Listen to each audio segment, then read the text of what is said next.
And breaking news coming in now, the Russian embassy has vehemently denied media reports that Putin had a hand in Zuma's recent cabinet reshuffle. In a statement, the Russian embassy says that the article is yet another example of sensationalism and fake news in South African press. Referring to a Sunday Times article titled "From Russia with Love," the embassy says that the slanderous piece is based entirely on hearsay and unnamed sources. The article claimed that a top-level Russian team allegedly acting on direct orders from the Russian President Vladimir Putin had met with President Jacob Zuma shortly before the surprise cabinet reshuffle that happened this week. It further said that Mahlobo was chosen by the Russians to be the energy minister to conclude a multi-billion-dollar nuclear deal with the Russians. The Russian embassy denied that there were any high-level Russian delegation in South Africa last week.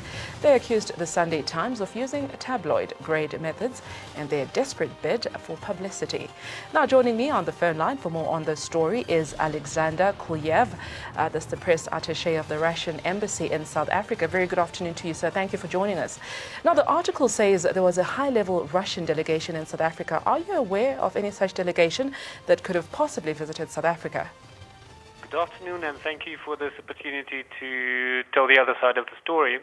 No, we are not aware of any high-level Russian delegation visiting South Africa in the last couple of weeks. There was no delegation, and nobody actually contacted us to verify, to do, the basic groundwork, which is the 101 journalism, for us to give a comment or to clarify whether there is actually any delegation in South Africa. So we are very disappointed by this approach taken by Sunday Times and other media outlets reporting on this news. We consider this not up to the high-quality journalism standards. Well, speaking frankly, even the whole message, the title, everything is just, as if looks as if it's taken from a very bad Hollywood movie. It's just plain ridiculous. Now, Alex, given that you're not happy, you have concerns with the article from Sunday Times and other media houses, are you going to take any further action going forward? Well, I think the official comment that you can find on the embassy's website or on social media is enough for the time being. It is very easy to get entangled in legal action, etc., etc. It's not really within the capabilities of the embassy, so to speak.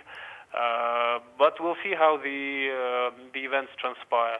But the things that the Sunday Times trying to imprint on the minds of the South African audience with regard to Russia, to use Russia as a scarecrow, so to speak, that's definitely not true. It is not based on any facts. It is based on anonymous sources, as it usually is. It is very hard to fight, ghosts. Yeah. Alexander Kulyev, thank you so much for your time and explaining your concerns to us. That's the Russian embassy press officer joining us on the phone line, rubbishing articles that claim that a top-level Russian team allegedly acting on the direct orders from the Russian president had met President Jacob Zuma shortly before the surprise cabinet reshuffle last week.